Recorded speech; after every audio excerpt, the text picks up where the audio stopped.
ॐ सहनाववतु सहनौ भुनक्तु सह वीर्यं करवावहै तेजस्विनावधीतमस्तु मा विद्विषावहै।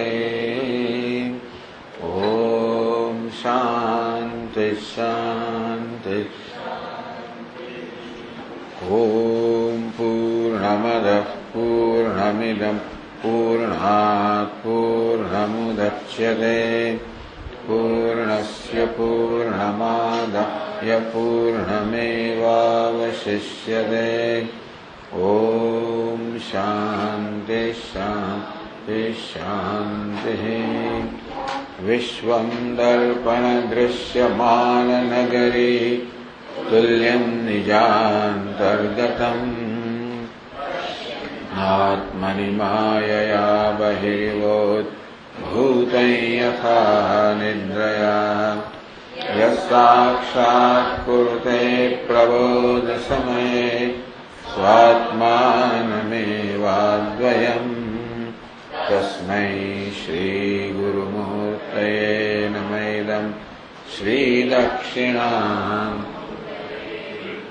वागीशायस्य वदने लक्ष्मीर्यस्य च वक्षसि यस्यास्ति हृदये संविद तं नृसिंहमहं भजे। ॐ नमः परमहंसास्वादिक चरणकमलचिन्मकरन्दाय भक्तजनमानसनिवासाय श्रीरामचन्द्राय विश्वसर्गविसर्गादि नवलक्षणरक्षितं श्रीकृष्णाख्यं परं ब्रह्म धाम नमामहं सच्चिदानन्दरूपाय विश्वोत्पत्त्यादिहेतवे तापत्रयविनाशाय श्रीकृष्णाय वयं नमः। यं प्रव्रजन्तमनुपेतमपेतकृत्यं द्वैपायनो विरहकातर आजुहाव पुत्रेति तन्मयतया तरवोऽभिनेदुः तं सर्वभूतहृदयं मुनिमानतोऽस्मि। सागरे मग्नं दीनं मां करुणानिधे स्वमोहगृहीताङ्गं मामुद्धर भवार्णवात्। श्रीमद्भागवताख्योऽयं प्रत्यक्षः स्वीकृतोऽसि मया नाथ मुक्त्यर्थं भवसागरे। सफलः सर्वथा त्वया निर्विघ्नेनैव कर्तव्यः दासोऽहं तव केशव। शुकरूपप्रबोधज्ञ सर्वशास्त्रविशारद एतत्कथाप्रकाशेन मदज्ञानं विनाशय। जन्माद्यस्य यतोऽन्वयादितरतः सार्थेष्वभिज्ञस्वराट् तेने ब्रह्महृदाय आदिकवये मुह्यन्ति यः सूरयः। वायुमृदां यथा विनिमयो यत्र त्रिसर्गो मृषा धाम्ना स्वेन सदा निरस्तकुहकं सत्यं परं धीमहि।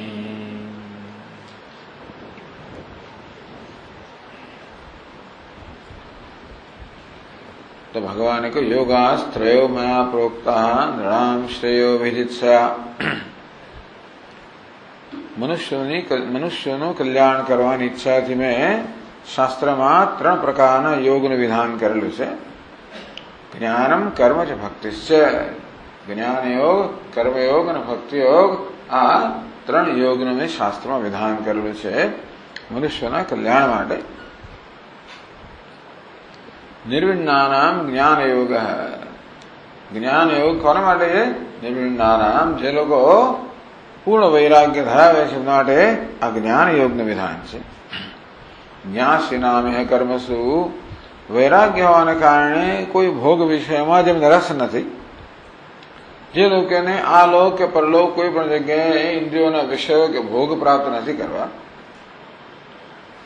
એટલા જ માટે આ લોક કે પરલોકમાં પ્રાપ્ત ભોગ માટે કર્મ કરવું પડે. કર્મ કરવાની જરૂર નથી. કર્મથી ભોગ પ્રાપ્ત થાય પણ ભોગની આવશ્યકતા ન હોય તો કર્મ, એટલે જે લોકો કર્મથી પણ જેવા મુક્ત થઈ ગયા છે એ જેમને સંપૂર્ણ નિરાંત છે. વૈરાગ્ય હોવાને કારણે જે લોકોના મનમાં આવે બીજા કોઈ પ્રકારની પ્રવૃત્તિ નથી, તેનો પૂર્ણ નિરાંત છે શાસ્ત્રનો વિચાર કરવા માટે, શાસ્ત્રનું શ્રવણ માટે, મનન માટે, નિધિધ્યાસન માટે જે લોકોને પૂરતી નિરાંત છે. અને તેથી એમને માટે જ્ઞાન યોગ છે. તે શું? અનિર્વિણ ચિત્તાનામ કર્મયોગસ્તુ કામિનામ. પણ જે લોકોના મનમાં અનેક કામનાઓ છે, તેથી આ વિષયોમાંથી જે લોકો જગતથી જેમને વૈરાગ્ય પ્રાપ્ત થયો નથી, તો એમના માટે છે કર્મયોગ. યોગની ભાવનાથી કર્મ કરવું. યોગ એટલે નિષ્કામ. નિષ્કામ ભાવનાથી કર્મ કરતા કરતા મનુષ્ય કામનાથી મુક્ત થશે. કામના કઈ વસ્તુ અમને અવરોધ રૂપ છે મનુષ્યને? બધી અનેક પ્રકારની કામનાઓ, જે કામનાઓ અવિવેકમાંથી જન્મેલી છતાં પણ મનુષ્ય અનેક કામના હોવાના કારણે એનું મન સતત એ કામનાના વિષયો તરફ ખેંચાયા કરે. છેવટે એ વિષયોને પ્રાપ્ત કરવા માટે, એમને ભોગવવા માટે એને બાધિત કરે, એની પાસે કર્મ કરાવે. આ પ્રકારે મનુષ્ય મનમાં ક્યારેક નિરાંત હોય નહીં જ્યાં સુધી કામના હોય ત્યાં સુધી. અને જગતના વિષયોમાં કામ ન હોવાના કારણે જગતના વિષયમાં આસક્તિ હોય, અને ઈશ્વરમાં આસક્તિ નથી, પણ ભક્તિ માટે પણ તૈયાર નથી, અને મનમાં નિરાંત માટે જ્ઞાન માટે પણ તૈયાર નથી. તો પછી શું એના માટે કોઈ માર્ગ? તો કે હા, કેવી રીતે જીવન જીવવું જેથી મનુષ્ય આ કામનાથી મુક્ત થતો જાય. તો કામનાનું પ્રતિપક્ષ પણ નિષ્કામતા, એટલે મનમાં પ્રયત્નપૂર્વક નિષ્કામ ભાવના છે એનું સેવન કરવું. કર્મ કરતી વખતે મનમાં રહેલી કામનાઓ આપોઆપ પ્રગટ થાય, અને આ કર્મ મને સંતોષ મળે થાય એવું કામના ઈચ્છે. ત્યાં આગળ નિષ્કામ ભાવના સ્થાપિત કરવાથી ધીમે ધીમે કામનાથી મુક્ત થવાય. યદૃચ્છયા મત્કથાદૌ જાત શ્રદ્ધસ્તુ યહ્વાન. ટૂંકમાં નિષ્કામ કર્મયોગ છે એ જ્ઞાન અને ભક્તિ બંને માટેનું પૂર્વ સાધન છે. યદૃચ્છયા મત્કથાદૌ, ભક્તિ માટે કોણ અધિકારી છે? તો કે યદૃચ્છયા, કોઈ ભાગ્યોદયને કારણે, તો કોઈ એવો ભાગ્યનો ઉદય થઈ જાય જેને કારણે મનુષ્યના મનમાં આ ભગવાનની કથા, એનું કથન, શ્રવણ, કીર્તન, સ્મરણ આ બધા માટે રુચિ ઉત્પન્ન થઈ જાય. ન નિર્વિણ્ણો નાતિશક્તઃ, આમ ભગવાનમાં આસક્તિ છે એને ઉત્પન્ન થઈ છે. જગતમાંથી પૂરેપૂરી ગઈ નથી, પણ ભગવાનમાં આસક્તિ જન્મી છે. અને તેથી હવે એનું મન ભગવાન તરફ વધારે જાય છે, અને તેથી એ ભક્તિ માટે યોગ્ય છે. તાવત કર્માણી કુર્વીત ન નિર્વિદ્યેત યાવતા, ક્યાં સુધી નિષ્કામ ભાવથી કર્મનું અનુષ્ઠાન કરવું? આ કર્મ અનુષ્ઠાન ક્યાં સુધી? ન નિર્વિદ્યેત યાવતા, જ્યાં સુધી મનમાં વૈરાગ્ય ન જન્મે ત્યાં સુધી મનુષ્ય નિષ્કામ ભાવથી કર્મ કરવું જોઈએ. અથવા તો મત કથા શ્રવણાદો શ્રદ્ધાયાવન્ન જાયતે, કે તો વૈરાગ્ય જન્મે અથવા તો ભગવાનમાં રસ જન્મે. ભગવાનની કથામાં, શ્રવણમાં, સ્મરણમાં, કીર્તનમાં બધામાં રસ જન્મે તો પણ એમ માનવું કે કર્મયોગ પોતાનું કામ કર્યું. તો યોગની ભાવનાનું કર્મ પોતાનું કામ કર્યું એ ક્યારે ખબર પડે? ક્યાં તો મનમાં જ્ઞાન માટે તો ભલે વૈરાગ્ય ખરેખર તો વિવિધિશા, માત્ર વૈરાગ્ય પણ વિવિધિશા અર્થાત જિજ્ઞાસા, જ્ઞાન પ્રાપ્ત અને ઈચ્છા જન્મે, અથવા તો ભગવાનનું ભજન કરવાની ઈચ્છા જન્મે. મન સાત્વિક બને એટલે એક ઈચ્છા જન્મે. તો કામના એટલે રાગ અને દ્વેષ. નિષ્કામવાદી કર્મ કરવું એટલે રાગ દ્વેષથી પ્રેરે નહીં, પરંતુ રાગ દ્વેષથી મુક્ત થવા કર્મ કરવું. આ મન રાગ દ્વેષથી મુક્ત થતું જાય, સાત્વિક બને. આ સાત્વિકનો બેમાંથી એક વસ્તુ બને. ક્યાં તો એનામાં જિજ્ઞાસા જન્મે, જ્ઞાન પ્રાપ્ત ઈચ્છા જન્મે, તો પછી એ જ્ઞાનીઓ પર અધિકારી બને, અથવા તો એને ભગવાનના ભજનમાં રસ જન્મે, એવું બને. અને તો એ ભક્તિયોગ પણ અધિકારી થયો. આ રીતે આ કર્મયોગ છે, જ્ઞાન યોગ અને ભક્તિયોગ બંને માટેની કોઈ પણ એકની માટે ભૂમિકા સર્જે છે. ત્યાં સુધી કર્મ કરવું, જિજ્ઞાસા જન્મે ત્યાં સુધી, અથવા મત કથા શ્રવણાદોવા શ્રદ્ધાયાવન જાયતે, જ્યાં સુધી ભગવાનની કથાના શ્રવણ વગેરેમાં શ્રદ્ધા ન જન્મે ત્યાં સુધી નિષ્કામ ભાવથી કર્મ કરવું. ટૂંકમાં એવી કઈ વસ્તુ છે જે આપણને ભગવાનમાં જે રસ જન્મવો જોઈએ, કથામાં રસ જન્મવો જોઈએ, કીર્તનમાં રસ જન્મવો જોઈએ. એ કથાનું શ્રવણ કરવાથી જો મનુષ્યને આનંદ જન્મે તો એને બી કરવાનું રહેતું નથી. ભગવાનનું સ્મરણ કરવાથી, કીર્તન કરવાથી મનમાં આનંદ થાય, તો હવે એ બાકીના બધા આકર્ષણ મુક્ત થઈ ગયા. તો ત્યાં સુધી એને કઈ વસ્તુ ભગવાનનો આનંદ નથી રહેવા દેતી. આ કામના કહો કે રાગદ્વેષ કહો. રાગદ્વેષ હોવાને કારણે માણસને આ કથામાં, શ્રવણમાં, કીર્તનમાં, શ્રવણમાં આનંદ નથી આવતો. ટૂંકમાં ભગવાનનું ભજન કરતી વખતે, સ્મરણ કરતી વખતે, જપ કરતી વખતે, પૂજા કંઈ પણ કરતી વખતે મન આપણું સ્વસ્થ રહેતું નથી, સ્થિર રહેતું નથી, કારણ કે રસ નથી પડતો. તેથી જેમાં રસ પડે મન દોડી જાય. આ રીતે રસનો અભાવ જે છે ને એ વાસ્તવમાં આપણને આ ભગવાનની ભક્તિથી દૂર રાખે છે, એ વંચિત રાખે. તેથી કામના કહો કે રાગદ્વેષ, માટે રાગદ્વેષને દૂર કરવાની આવશ્યકતા છે. એવું જીવન જીવવું જોઈએ જેથી જે કંઈ આપણે કરીએ આપણા રાગદ્વેષની પૂર્તિ ના કરે, પરંતુ રાગદ્વેષથી આપણે મુક્ત કરે. એ સતત માણસ સાવધાન રહેવું જોઈએ. પોતાની કામનાઓથી રાગદ્વેષથી પરિચિત રહેવું જોઈએ. મનમાં રાગદ્વેષ જન્મે એને સતત પ્રતિપક્ષ ભાવ દૂર કરતા રહેવું જોઈએ. પણ માત્ર સમજાવવાથી મન નહીં માને. પ્રતિપક્ષ ભાવના માત્ર એક બૌદ્ધિક પ્રક્રિયા હોય તો કે નહીં, એને જેને દ્રઢ બનાવવા માટે કર્મ કરવું જોઈએ. ટૂંકમાં કર્મ કેવી રીતે કર્મ કરવું છે? રાગ અને દ્વેષથી મુક્ત રહીને કર્મ કરવું જોઈએ. એ નિષ્કામ કર્મ કરતી વખતે નિષ્કામ ભાવના જાળવીશું તો એને સંસ્કાર પડશે.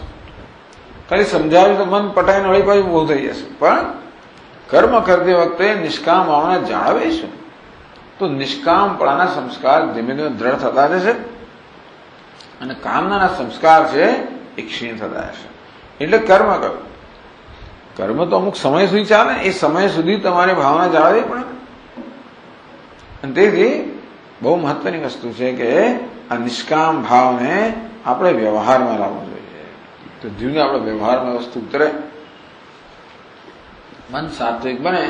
આમ કામના કહો, રાગ દ્વેષ કહો, એ આપણને જ્ઞાનમાં રસ નથી પડવા દેતા કે ભક્તિમાં રસ નથી પડવા દેતા. એ રાગ દ્વેષ દૂર થતા છે તેમ માણસે જ્ઞાનમાં રસ પડશે કે ભક્તિમાં, એ મનુષ્યના વ્યક્તિત્વ પર આધાર રાખે છે.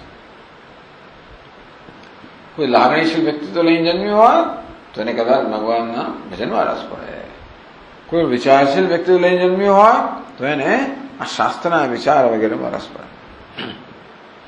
જે થાય વાંધો નથી, પણ એટલે કહે છે યાવ ન નિર્વેદ્ય યાવતા, જ્યાં નિર્વેદ એટલે વૈરાગ્ય, એટલે જ્યાં સુધી આ જ્ઞાન ઈચ્છા ન જન્મે ત્યાં સુધી કર્મ કરો, અથવા શ્રદ્ધા મત તથા શ્રવણાદોવા શ્રદ્ધા અથવા તો મારા કથાના શ્રવણ વગેરેમાં શ્રદ્ધા ન જન્મે ત્યાં સુધી કર્મ કરો. એ જો સમજાય પછી સ્વધર્મસ્થો યજ્ઞ અનાશી કામ ઉદ્ધવ ન યાતિ સ્વર્ગ નરગો યદિ અન્યન્ન સમાચરે યદ્યન્યન્ન સમાચરે. એ કર્મયોગ મળે કે સ્વધર્મસ્થ, એટલે વૈદિક કાળમાં કર્મયોગ એટલે માત્ર પોતાના ધર્મનું પાલન કરવાથી આપોઆપ જ કર્મયોગ થઈ જાય.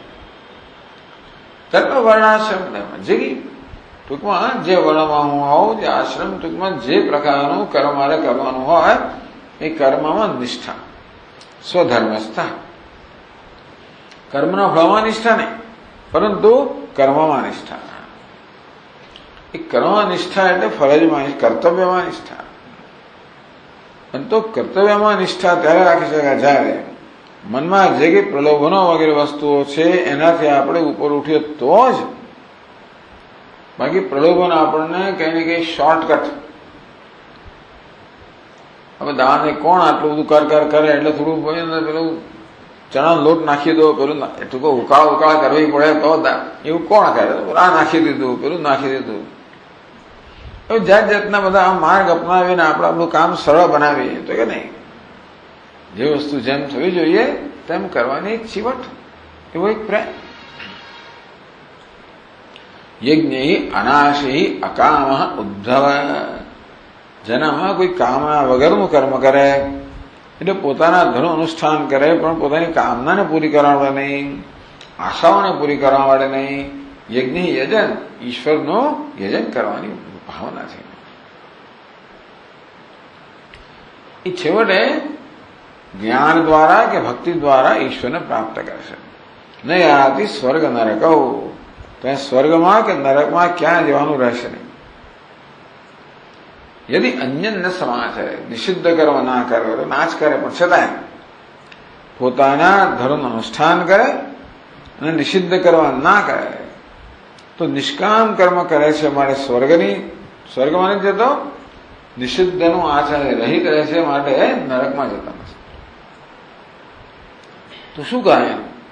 એ સ્વર્ગમાં પણ ન જાય, નરકમાં ના જાય. પુણ્ય કર્મ જો કામનાથી પ્રેરણા કરીએ તો સ્વર્ગની પ્રાપ્તિ થાય અને પાપ કર્મ કરે તો નરકની પ્રાપ્તિ થાય. આ પુણ્ય કર્મ તો કરે છે પરંતુ કામના વગર. જો કામના સહિત પુણ્ય કર્મ કરવામાં આવે તે પુણ્ય આપણા ઈચ્છાની પૂર્તિમાં પરિણમે અને પછી પૂરું થઈ જાય. પણ તમે કામના રાખી જ ના હોય તો પુણ્યનું શું થાય? એ પુણ્ય આપણા અંતઃકરણને શુદ્ધ કરનારો નીવડે, આપણા રાગ દ્વેષને દૂર કરનારો નીવડે. તો હવે અમે સ્વર્ગમાં કે નરકમાં, એના વૈરાગ્ય જેનો સ્વર્ગમાં ના જાય અને એનો પાપ નથી મળે નરકમાં પણ જાય તો ક્યાં જાય? કશે અસ્મિન લોકે વર્તમાન સ્વધર્મસ્થ અનગ શુચિ જ્ઞાનમ વિશુદ્ધમાપ્નોતિ મદ ભક્તિમ વા યદૃચ્છયા. અસ્મિન લોકે વર્તમાન, આ મનુષ્ય દેહમાં જ વર્તમાન છે. સ્વધર્મસ્થ, પોતાના ધર્મમાં નિષ્ઠ છે. અનઘ, નિષ્પાપ છે. શુચિ, પવિત્ર છે. કારણ કે રાગદ્વેષને વશ થતો નથી માટે એ પાપ કર્મ નિષિદ્ધમાં આચરણ ન કરે નિષ્પાપ છે અને રાગદ્વેષને વશ થવા માટે એ પવિત્ર છે. નિષ્પાપ અને પવિત્ર. જેના જીવનમાં કોઈ નિષિદ્ધ કર્મ નથી, પાપ કર્મનું આચરણ નથી, જેના એટલે ના આવડતો દુશ્ચરિતા, જેમ કઠોપનિષદ કહ્યું છે, જે દુશ્ચરિત્રનું આવરણ, દુશ્ચરિત્રમાંથી મુક્ત છે માટે નિષ્પાપ છે, શુચિ, પવિત્ર છે. તો એની બેમાંથી એક વસ્તુ થાય, જ્ઞાનમ વિશુદ્ધમાપ્નોતિ. કે વિશુદ્ધ તત્વ જ્ઞાન પ્રાપ્ત થાય. વિશુદ્ધ જ્ઞાન એટલે કયું જ્ઞાન? બ્રહ્મ સદન ઐક્યનું જ્ઞાન, એ જ વિશુદ્ધ જ્ઞાન છે. સૌથી શુદ્ધમાં શુદ્ધ જ્ઞાન હું બ્રહ્મ છું એ પ્રાપ્ત થાય. અથવા મદ ભક્તિમ વા યદૃચ્છ્ય. જો ભગવાનની મહાન કૃપા હોય તો ભગવાનની ભક્તિ પણ પ્રાપ્ત થાય. આ જ્ઞાન તો સરળ નથી પ્રાપ્ત થાય, આમ કે યદૃચ્છ્ય. પણ મદ ભક્તિ, ભગવાન કે કદાચ મારી ભક્તિ પણ પ્રાપ્ત થઈ જાય એમ કહીને ભક્તિની દુર્લભતા બતાવે છે. હવે 209મા પાના પર આગળ કહે છે, અને તેથી કહે છે 12મા અને 13મા શ્લોકમાં. હવે શ્લોકમાં ભગવાન આ જે મનુષ્ય દેહ છે મનુષ્ય દેહની સ્તુતિ કરે છે, એની પ્રશંસા કરે છે, મનુષ્યની પ્રશંસા કરે છે કે મનુષ્ય દેહ કેવો દુર્લભ છે અને દેવતાઓ કે ગમે તે બધા કરતા દુર્લભ દેહ છે, એ વાત ભગવાન આ શ્લોકોમાં કહે છે.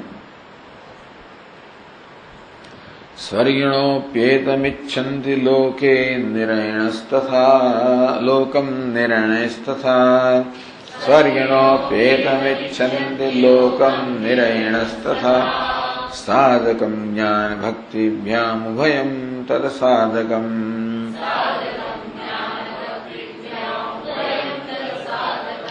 ન નર સ્વર્ગતિમ કાંક્ષે નારકીમ વા વિચક્ષણઃ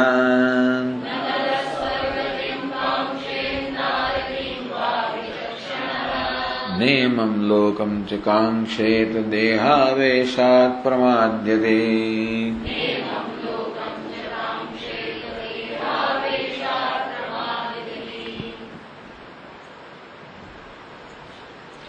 સ્વર્ગિણોપેતમિચ્છન્તિ લોકમ નિરયણસ્તથા. આ સ્વર્ગમાં નિવાસ કરનારા જે છે ને બધા, એ પણ ખરેખર મનુષ્ય દેહની ઈચ્છે છે. યથા નિરયણ, નિરય એટલે નરક.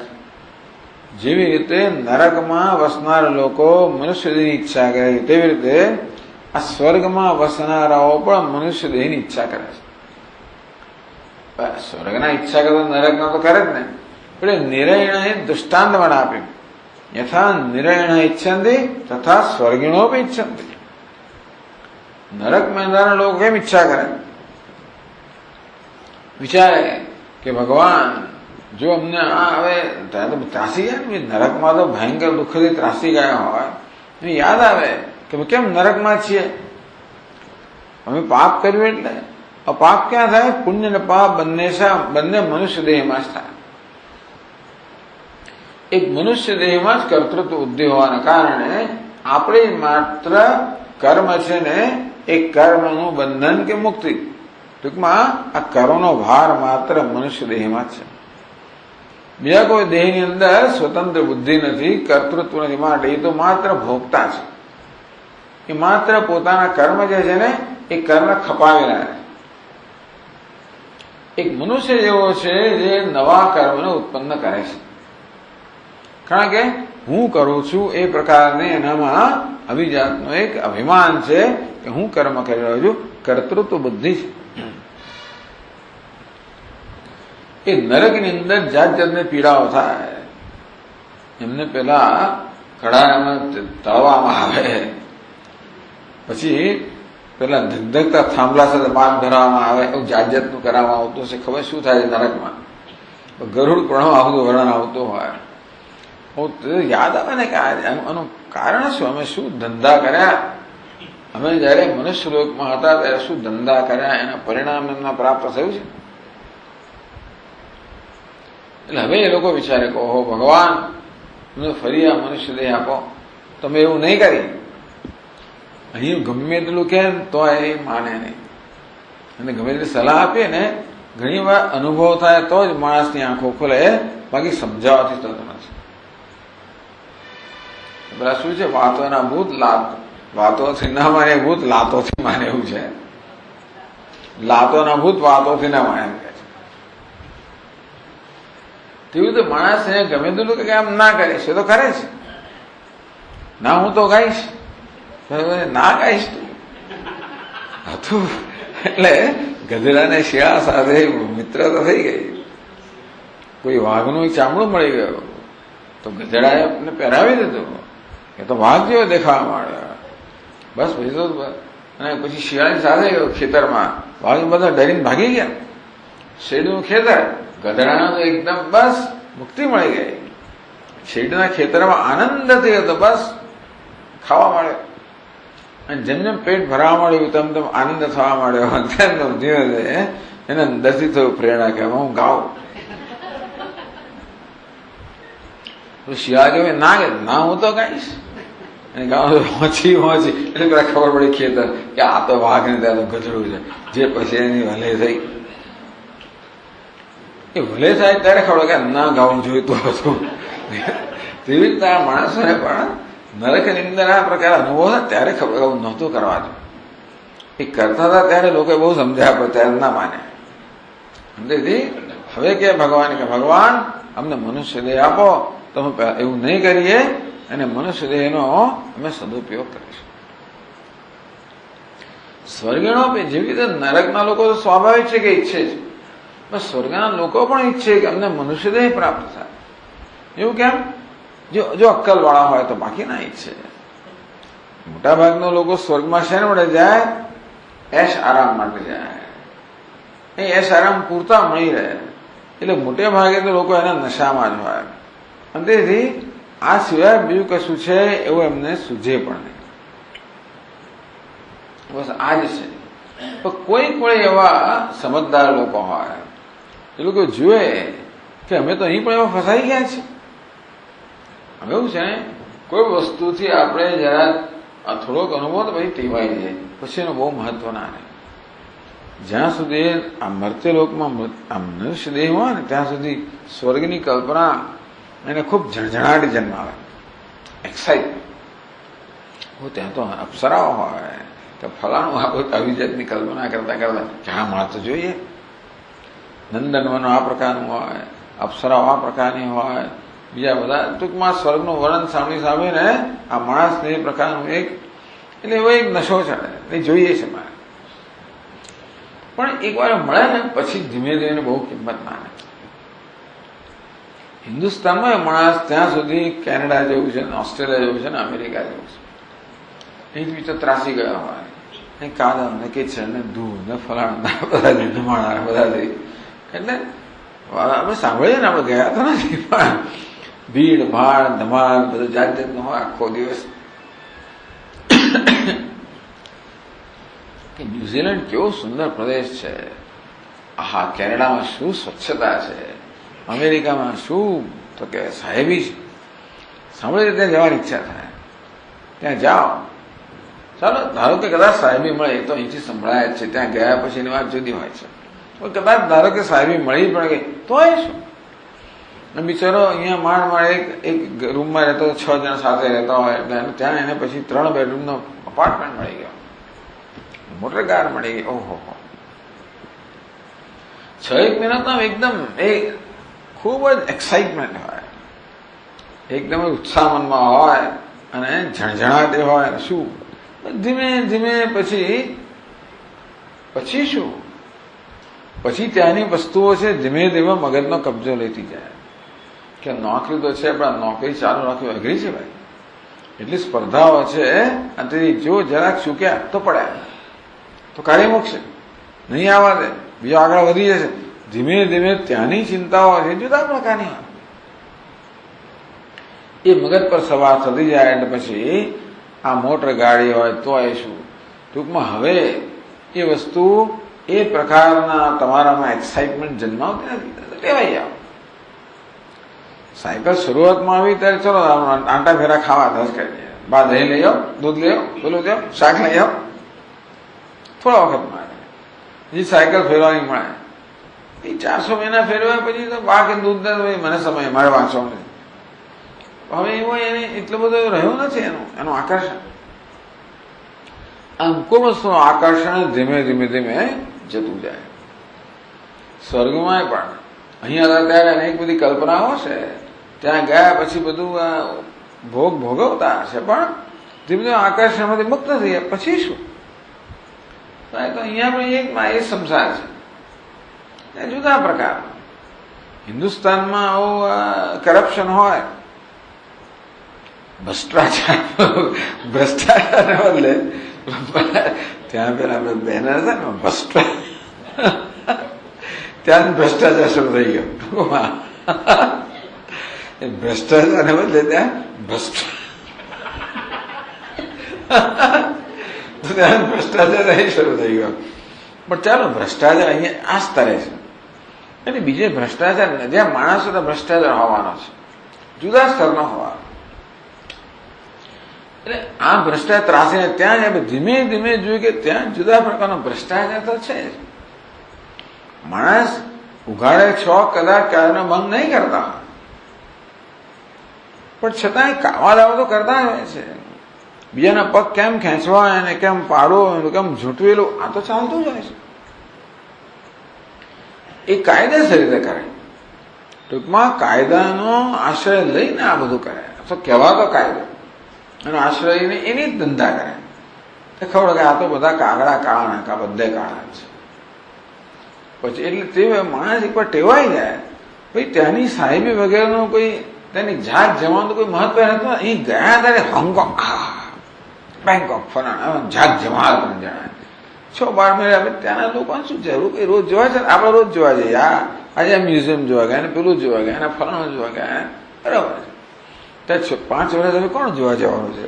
અહીં ઓછે તમે રોજ કે પેલા અક્ષરધામ ફલાણું રોજ જોતા નથી.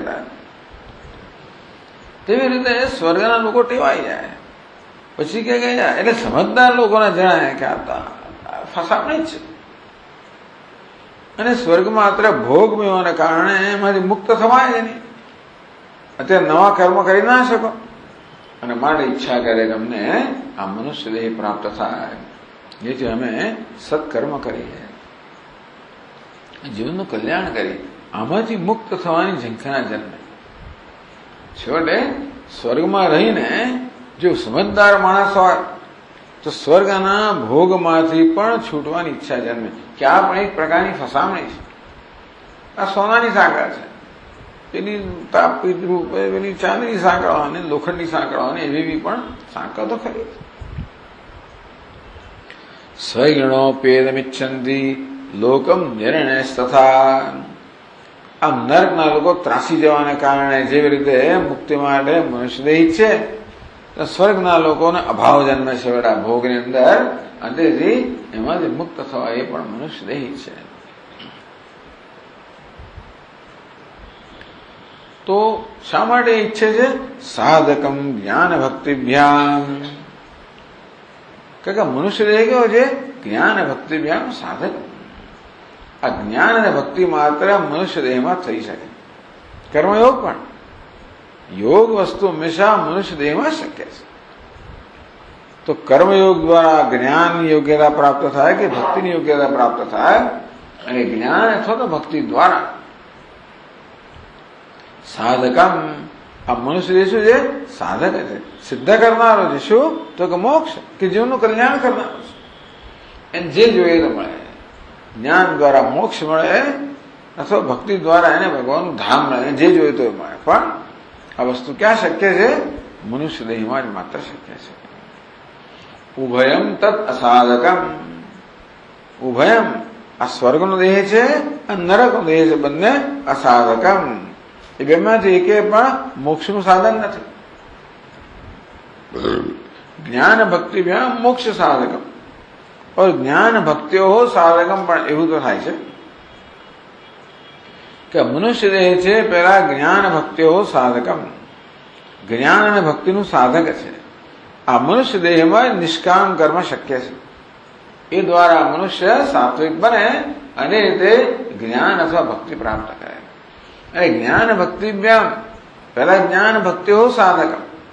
આ મનુષ્ય દેહ છે પહેલા કર્મયોગ દ્વારા જ્ઞાન અને ભક્તિનું સાધક છે.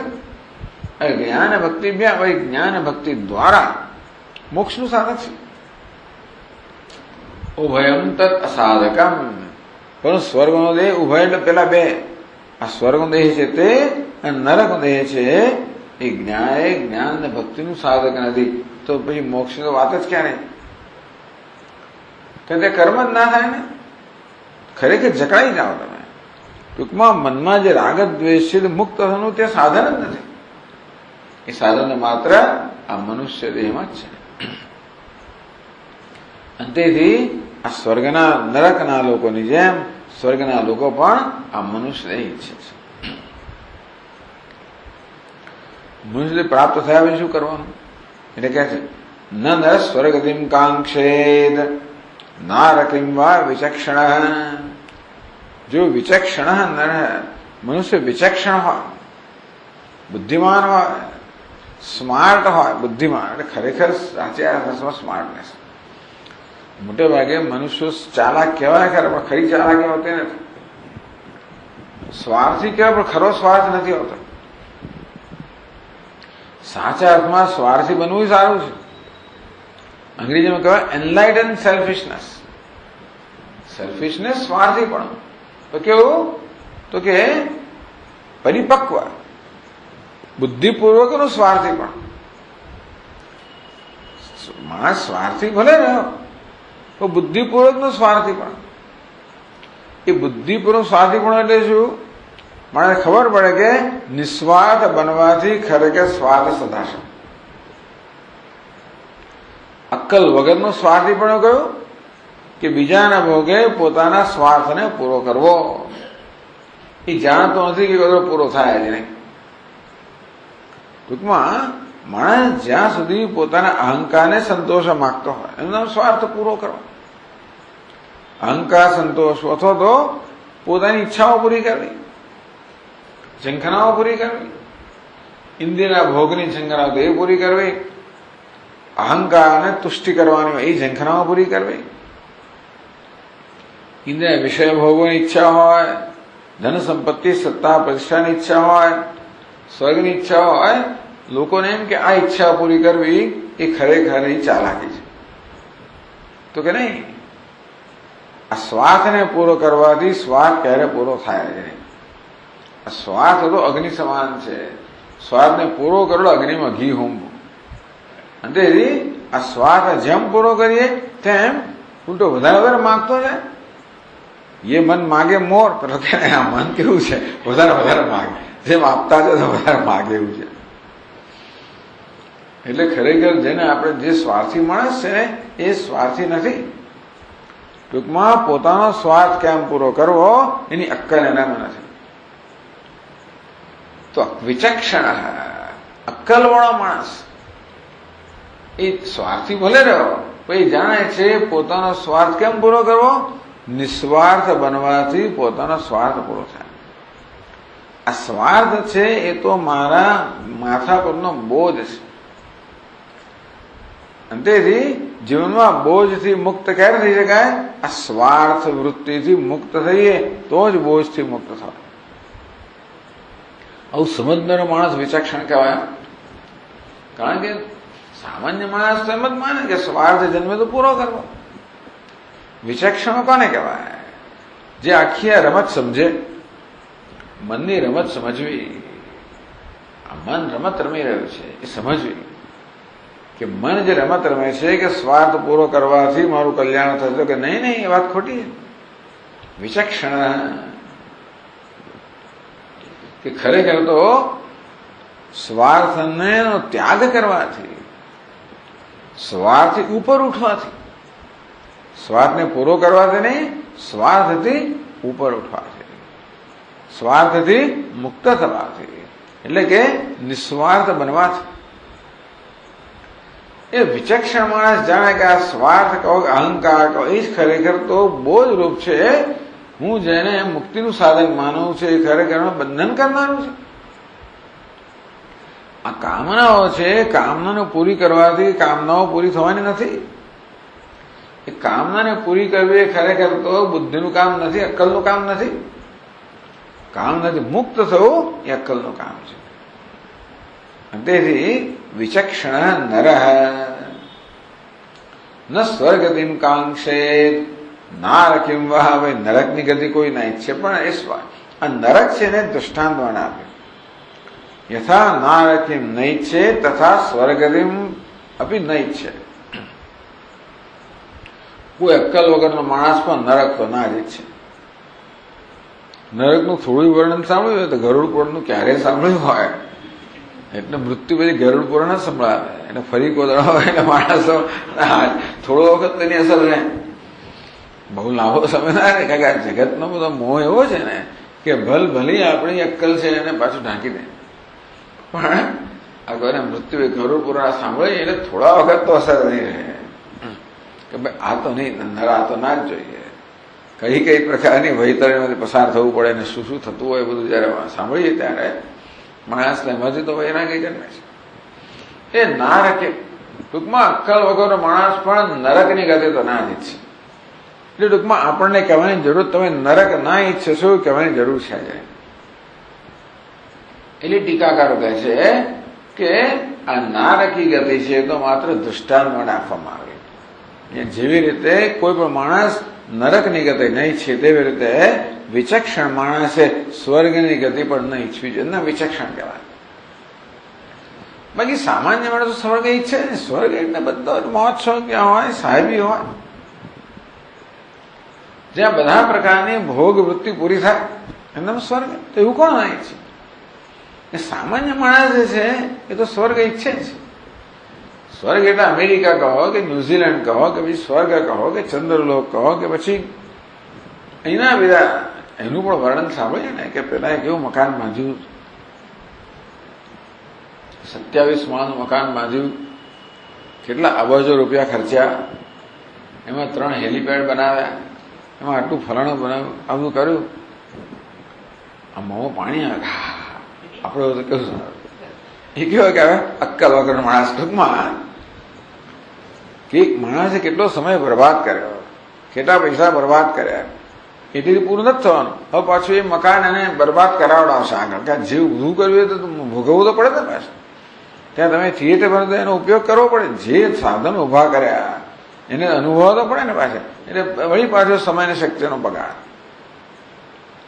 ચાલો જેનું જે પણ ટૂંકમાં છતાં પણ માણસને સ્વર્ગ માટે એટલે કે આ ઇન્દ્રિયના ભોગ માટે સ્વાભાવિક આકર્ષણ હોય છે. એટલા જ માટે માણસ એ વસ્તુ ઈચ્છે એ વિચક્ષણ નથી, એ વિવેકી નથી. કેવો છે? અવિવેકી. વિચક્ષણ. વિચક્ષણ મનુષ્ય એને કહેવાય જે જુએ કે આ સ્વર્ગ પણ ખરેખર ઈચ્છવા યોગ્ય નથી. એના બધા લોકો આ સ્વર્ગ વગેરે જે છે ને એની અહીંયા આગળ ફિરકી ઉડાવે છે. એટલે વેદના કર્મકાંડ વિભાગમાં સ્વર્ગની જ ગાથાઓ ગાવામાં આવે. અને તેથી આ ઉપનિષદ વગેરેની અંદર સ્વર્ગની બાદબાકી કરવામાં આવે અને આ પુરાણોમાં એની બાદબાકી થાય છે. ઉપનિષદમાં કે એની બાદબાકી આમાં થાય છે પાછી. ટૂંકમાં એટલે જે રામાયણ મહાભારત કહેવા બધાને અહીંયા આગળ ફિરકી ઉડાડે છે ભાગવતમાં. અને તેથી અરે ઉપનિષદમાં કહે એની બાદબાકી કેમ કે છે ને ભાઈ હરિનારાયણ મુક્તિને માગે. ઉપનિષદ તો મુક્તિ આપે છે ને. હરિનારાયણ તો મુક્તિને માગે જન્મો જન્મ અવતાર. તો કે મુક્તિની બાદબાકી ઉડાવી દીધી પુરાણમાં. આ પ્રકારની વિચારધારા ચાલે છે. એક સમય હતો જયારે માણસો સ્વર્ગ ઈચ્છતા હતા, અથવા આ લોક કહો, પિતૃલોક કહો, સ્વર્ગલોક કહો વગેરે. પછી એવો સમય આવે જ્યારે માણસ મોક્ષ ઈચ્છે. સમય આવે ત્યારે માણસ મોક્ષ પણ નહીં, ભગવદ રસ ઈચ્છે. એટલે પણ વિચક્ષણ એને કહેવાય જે આ બધી વસ્તુને સમજી શકે, જે માણસ પોતાની મૂળભૂત ઝંખના સમજી શકે કે શું ઈચ્છું છું, મારી અનેક ઈચ્છાઓ પાછળ કઈ ઈચ્છા છે. આ ઈચ્છાઓ આટલી બધી પૂરી કરવા છતાંય ક્યારેય દૂર થતી નથી, નવી નવી ઈચ્છા જન્મ્યા જ કરે. એનું કારણ શું? એનો ધ્યેય થયો કે આટલી બધી ઈચ્છાઓ પૂરી કરવા છતાં પણ જે ઈચ્છું છે એ પૂરું થતું નથી. અને ત્યાં બધી ઈચ્છા પર કઈ ઈચ્છા છે? તો કે ઈચ્છાઓથી મુક્ત થવાની ઈચ્છા છે. માટે ઈચ્છાઓ પૂરી કરવા છે ને ઈચ્છાથી મુક્તિ ઈચ્છું છું. વિચક્ષણ વિવેકી મનુષ્ય માટે નિત્યાનિત્ય વસ્તુ વિવેક ઇહામૂત્રાદ ફલભોગ વિરાગ. અને જેનો વિવેક છે, વૈરાગ્ય છે, એ માણસને વિચક્ષણ કહેવાય. વિચક્ષણ નર સ્વર્ગતિમ ન કાંક્ષેત. એને સ્વર્ગતિ એટલે સ્વર્ગની ગતિ પણ ન ઈચ્છવી જોઈએ. ભગવાન કહે છે નરકની ગતિ કોઈ ઈચ્છવાનું નથી જ, પણ સ્વર્ગની પણ ઈચ્છા. ટૂંકમાં એ પ્રકારની વિચક્ષણતા કેળવવી જોઈએ કે આપણને સ્વર્ગના ભોગોમાંથી પણ અરુચિ જન્મે, કે એ પણ નહીં જોઈએ. તદ વૈરાગ્ય જિહાસાયા. એ બધાને પણ છોડવાની ઈચ્છા કે આ નહીં, આ પણ નહીં જોઈએ. અરે મને તો આ બ્રહ્મલોકનો ભોગ પણ નહીં જોઈએ. તો શું કરવાનું? ન ઇમમ લોકમ જે કાંક્ષેત. ના મારે ફરી મનુષ્ય તરીકે તો એવું ના ઈચ્છે છો ભાઈ. તો મને સ્વર્ગનું પણ દેહ ના જોઈએ, નરકનો દેહ પણ ના જોઈએ તો ત્રીજું તો મનુષ્ય દેહ રહ્યો. તો માણસે શું ઈચ્છવું જોઈએ? સ્વર્ગનો દેહ પણ ના ઈચ્છવો જોઈએ, નરકનો દેહ તો ના જ ઈચ્છે, તો ફરી મારે મનુષ્ય દેહ ઈચ્છવો છે તો કે નહીં, મનુષ્ય દેહ પણ ના ઈચ્છવો જોઈએ. ને ઇમમ લોકમ ચ કાંક્ષેત, આ દેહ પણ ના ઈચ્છવો જોઈએ. કેમ? દેહાવેશાત પ્રમાદ્યતિ. જો એવું છે ને કે ફરી હું મનુષ્ય જન્મ લઉં તો ખબર નથી આપણને કે આપણા વિવેક હશે કે નહીં હોય, આપણને સત્સંગ પ્રાપ્ત થશે કે નહીં. આપણે એવું છે ને કે આપણામાં ખરેખર તો વિવેક જન્માવનારા મહાત્માઓ જ હોય છે ને. મોટે ભાગે આપણને તો કંઈ સૂઝવાનું નથી, પરંતુ વળી કોઈ ભાગ્યોદય જયારે ભાગ્યનો ઉદય થાય ત્યારે હવે કોઈ મહાપુરુષનો સત્સંગ થઈ જાય અને આપણી દ્રષ્ટિ ખોલે. એવું ખોલનારું કોઈ ના મળે તો પછી એની રીતે આપણે તો અંધકારમાં જ જીવ્યા કરીએ ને. અવિદ્યાયામ અંતરે વર્તમાના સ્વયં ધીરા પંડિતમ મન્યમાના. કેટલાય લોકો અંધકારમાં જ જીવે છે, અવિવેકમાં જ જીવે છે, પણ જાણતા નથી. વયમ ધીરા પંડિતમ મન્યમાના. અમે બધું જાણીએ છીએ ભાઈ, અમે ધીર છે, વિવેકી છે, પંડિત છે, અમને બધી ખબર છે, અમારે તમારી સલાહની જરૂર નથી. મોટા ભાગના લોકો તો સત્સંગ હોય તોય પણ એની પત્નીને મૂકીને બહારથી જતો રહે. ટૂંકમાં એ કે હું તો સ્વામીજી કોદાળ આવે છે ક્લાસમાં, રોજ મારી પત્નીને મૂકી જાય ને લઈ જાઓ. ચેમ્પિયન કેવો કહેવાય કે એ મૂકી જાય ને લઈ જાય, 15 ના આવે. એટલે એને માટે ભાગ્યોદય જોઈએ. ટૂંકમાં આવું જે સામે આપણી સમક્ષ છે એનો પર લાભ લેવા માટે ખરેખર ભાગ્યોદય જોઈએ, પણ નથી હોતો. એટલે શક્ય છે કે મનુષ્ય જન્મ પ્રાપ્ત થયા પછી પણ જો આપણામાં વિવેક ના હોય તો વળી પાછા આપણે એવો જ માર્ગ પાછો સ્વીકારીએ, પસંદ કરીએ જેમાં આપણી અવગતિ થાય. પ્રમાદ્ય દેહાવેશાદ. જન્મ્યા એટલે દેહમાં અહંભાવ હોવાનો છે. આવેશ એટલે અહંભાવ.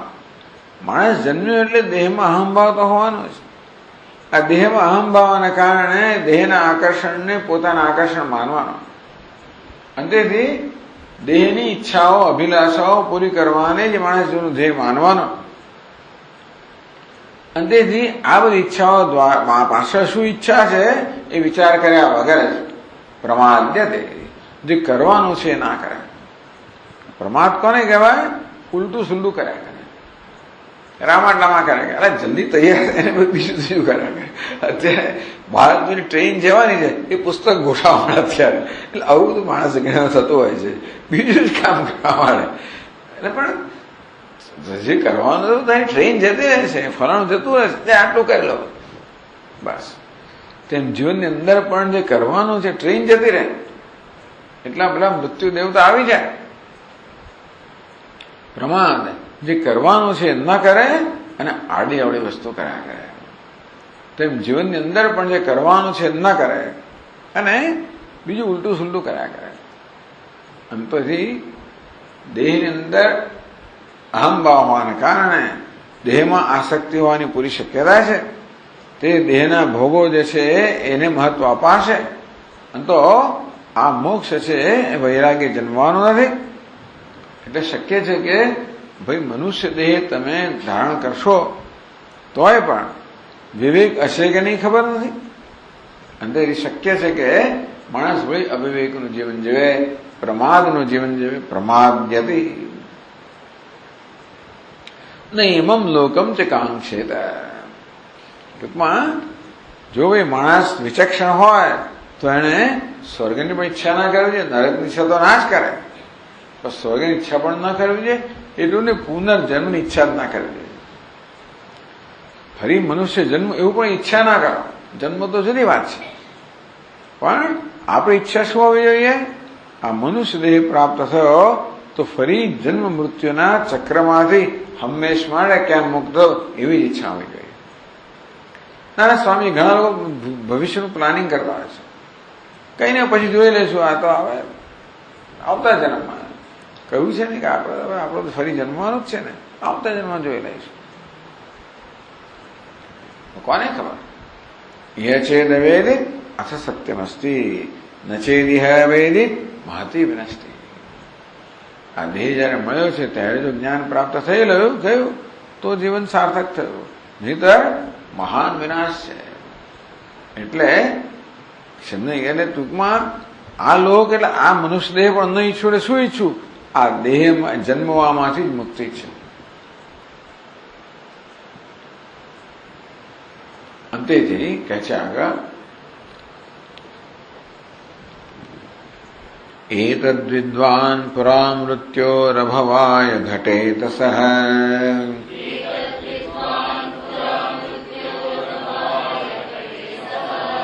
અપ્રમત્તેદં જ્ઞાત્વા મર્ત્યમપ્યર્થ સિદ્ધિદમ મર્ત્યમપ્યર્થ સિદ્ધિદમ.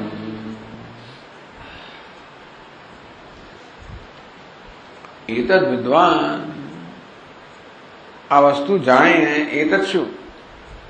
આ જ કે જો ભાઈ જો પ્રમાદ કરીશું તો વળી પાછા જન્મ મૃત્યુના ચક્રમાં ફસાયેલા રહેવું પડશે.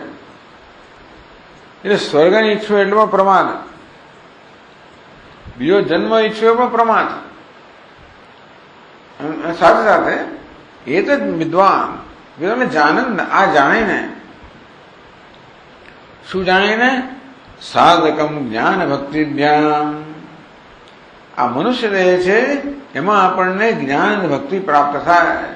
સત્કર્મ કરવાથી, નિષ્કામ ભાવે કર્મ કરવાથી જ્ઞાન ભક્તિ પ્રાપ્ત થાય, અને જ્ઞાન ને ભક્તિ દ્વારા મોક્ષ પ્રાપ્ત થાય, જેનું ધ્યેય પ્રાપ્ત થાય. એતદ વિદ્વાન કે મનુષ્ય દેહ સિવાયનો બીજો કોઈ પણ એ દેહ નથી જેમાં આ પ્રકારની યોગ્યતા હોય.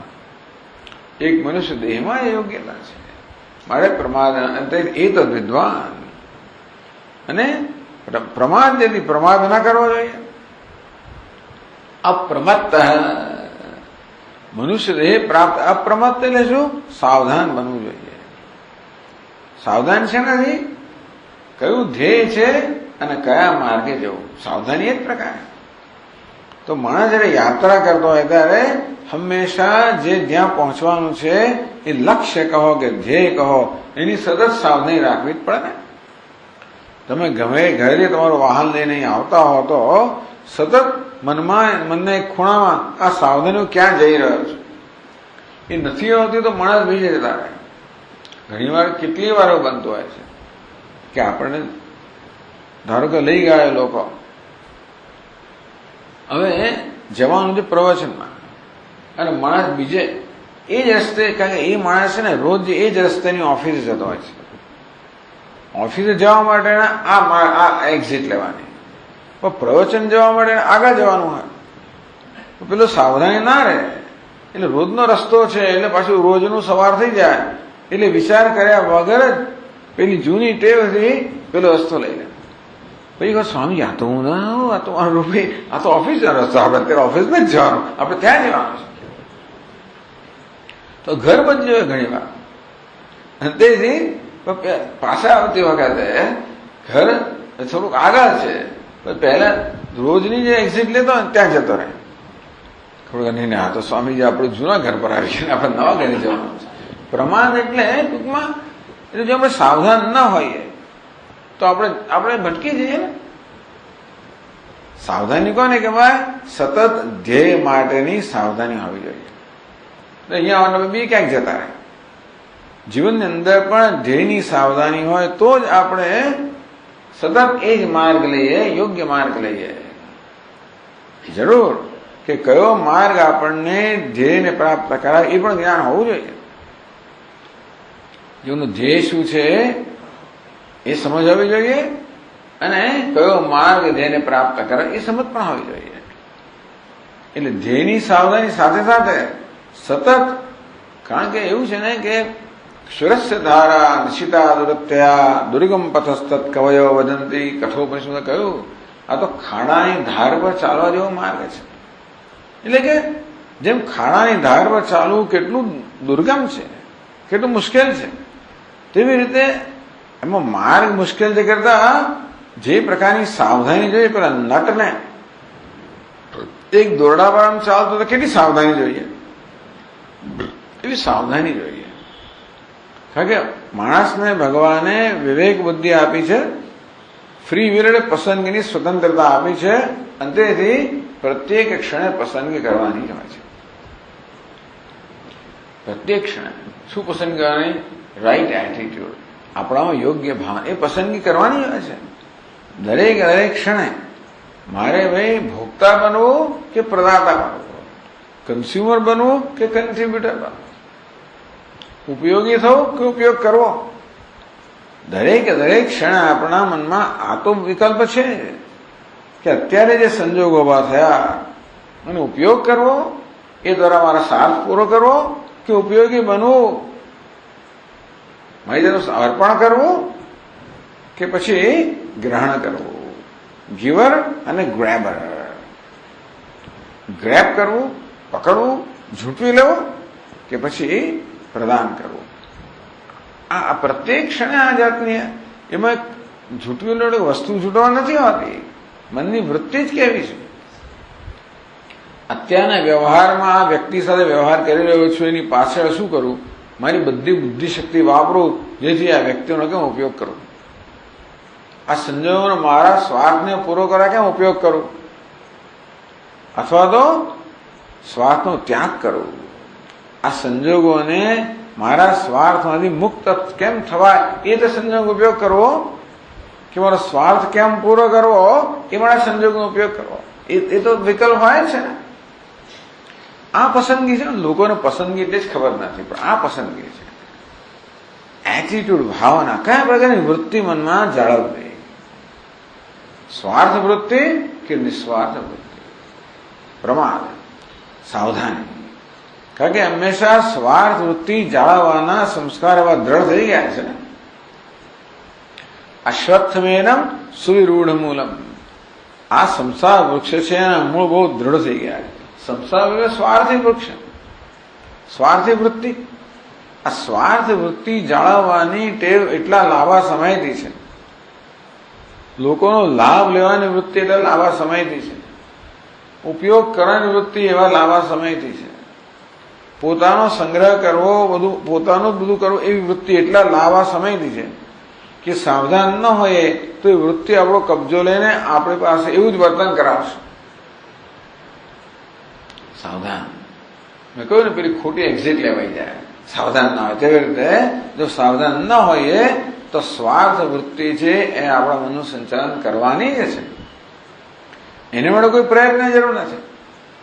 પ્રકૃતિ યાન્તિ ભૂતાની, માણસો બધા પોતાના સ્વનું અનુસરણ કરવાના જ છે, અને સ્વભાવ સ્વાર્થી સ્વભાવ એ પ્રકારે જ થવાનું છે. એટલે સાવધાની કોને કહેવાય? કે સતત આની નોંધ લેવાય અને સતત ત્યાં નિસ્વાર્થતા સ્થાપિત થતી જ જાય. બહુ મહત્વની વસ્તુ છે. અપ્રમત્ત એટલે માણસ એક જ વિદ્વાન માણસ આ સમજે કે નિષ્કામ જે વૃત્તિ છે એ મારું કલ્યાણ કરનારે છે. એટલું માત્ર જાણવું પૂરતું નથી, પણ જ્યારે જ્યારે પ્રસંગ આવે ત્યારે એ પ્રકારની વૃત્તિને જાળવવી પાછી. બધું જાણીએ છીએ સ્વામીજી, પણ થતું નથી. બધું સમજ્યું છું, પણ સમય આવે ત્યારે થતું કેમ નથી? યાદ નથી આવતું. તે વખતે યાદ ના આવ્યું. કેમ યાદ ના આવ્યું? કારણ કે આપણી જૂની ટેવ છે ને એ આપણો કબજો લઈ લે છે. આમ સ્વાર્થપણે વગેરે ટૂંકમાં આ પ્રકારની ટેવ છે આપણો કબજો લે. પણ અપ્રમત્ત સાવધાની કોને કહેવાય? એને વશ ન થતા આપણે જે વૃત્તિ જાળવા માંગીએ છીએ એ વૃત્તિ જાળવે. એવમ વિદ્વાન કે યોગ્ય વૃત્તિઓ હશે, યોગ્ય ભાવનાઓ હશે, યોગ્ય મૂલ્યો હશે, યોગ્ય સમજ હશે તો આ દેહ આપણા જીવનનું કલ્યાણ કરનારો છે. પણ સાથે સાથે આપણામાં બધી વિપરીત ભાવનાઓ, વિપરીત વૃત્તિઓ આ બધી પાછી જળ ઘાલી ગઈ છે. અને તેથી સમજ હોવી એક વસ્તુ, સાથે સાથે સાવધાની. એ સમજને પ્રત્યેક ક્ષણે એ સમજને આપણે અમલમાં મૂકીએ. અપ્રમત્ત એટલે કહે છે કે મૃત્યુ પુરા, બહુ લાંબો સમય નથી. અનિત્યમ અસુખમ લોકમ ઇમમ પ્રાપ્ય ભજસ્વમાં. ભગવાન કે ભજસ્વમાં, મારું ભજન કર ભાઈ. અનિત્યમ અસુખમ લોકમ, લોક એટલે દેહ. આ દેહ કેવો છે? અનિત્ય છે. એ કે હંમેશ મળે નથી મળ્યો. એવાના કારણે અસુખમ, દુનિયામાં દુઃખ જ છે બધે. મળે સુખ માટે ફાંફા મારીશ નહીં ત્યાં, અને રાહના જોઈશ પાછો કે જોઈ લઈશું નહીં. અનિત્ય છે. અનિત્ય એટલું તો ખરું, જોડે જોડે અનિશ્ચિત છે પાછું. જેમ શંકરાચાર્ય મહારાજ કહે ને કે ભાઈ આપણો દેહ કેવો છે, તો કે નલિની દલગત જલમ અતિ તરલમ તદ્વત જીવિતમ અતિશય ચપલમ. તો પેલા કમાની પાંખડી પર જળનું બિંદુ કેવું હોય? ચંચળ હોય, અસ્થિર હોય. એવું આ શરીર, એવું દેહ છે. માટે ક્યારે જતું હોય છે ખબર જ ના પડે. અને જતો ના રહે તોય પણ બુદ્ધિ ક્યાંથી ચાલશે શું ખબર પડે? અંદર શું વધી ગયું, શું ઘટી ગયું, અંદર પેલું વધી ગયું, ક્રિએટિન વધ્યું, કોલેસ્ટ્રોલ વધ્યું, ફાણ વધ્યું, ને મગજને શું કહે છે ભગવાનને ટૂંકમાં. એટલે મૃત્યુ હો પુરા, મૃત્યુ કહો કે ભાઈ શરીરની ટૂંકમાં શરીરને, અરે બુદ્ધિ બધું કામ કરે તો શરીર સાથ ના આપે તો એ શું કરો તમે? ઘણી વાર શરીર સાથ ના આપે તો માણસ ત્રાસી જાય છે. અને બુદ્ધિ કામ કરતી હોય તો શરીર કામ ના કરે તોય બહુ તકલીફ થઈ જાય છે. એટલે ઘણા અસહાય બની જાય છે આપણે. ટૂંકમાં યાવત સ્વસ્થમિદમ કલેવર ગૃહ, યાવત છે દૂરે જરા.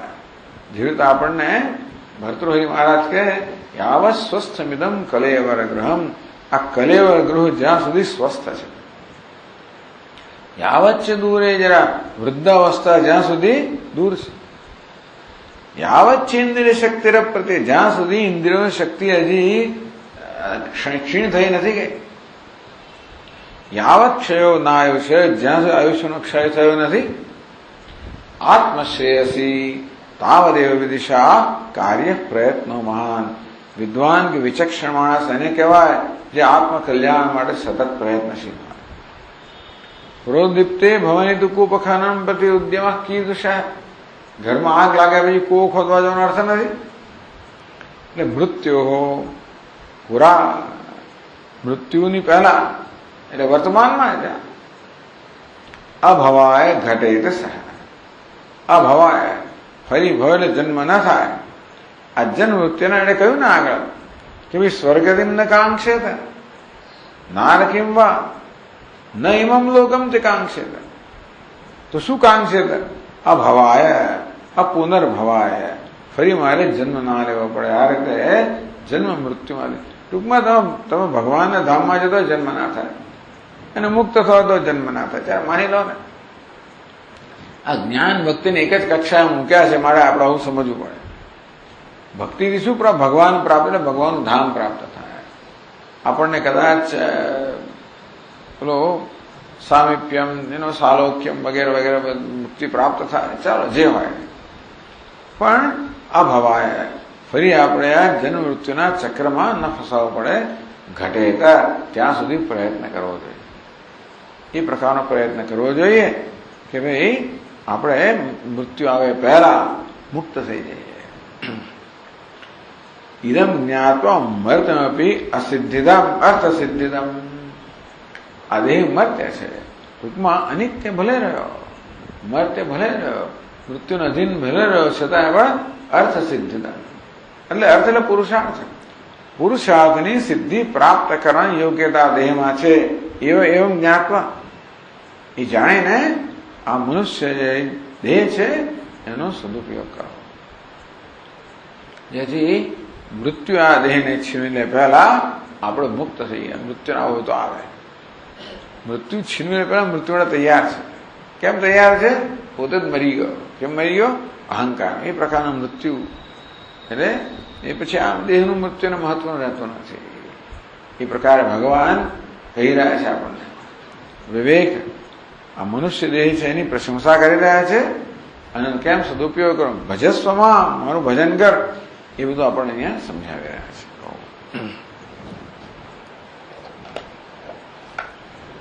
ॐ पूर्णमदः पूर्णमिदं पूर्णात् पूर्णमुदच्यते पूर्णस्य पूर्णमादाय पूर्णमेवावशिष्यते। ॐ शान्ति शान्ति शान्तिः। सच्चिदानन्दरूपाय विश्वोत्पत्त्यादिहेतवे तापत्रयविनाशाय श्रीकृष्णाय वयं नमः। जन्माद्यस्य यतोऽन्वयादितरतः चार्थेष्वभिज्ञस्वराट् तेने ब्रह्महृदाय आदिकवये मुह्यन्ति यत्सूरयः।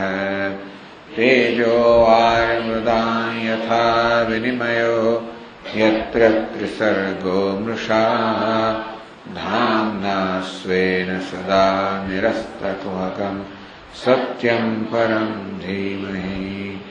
ॐ शान्ति शान्ति। हरि ॐ श्री गुरुभ्यो नमः। हरि ॐ।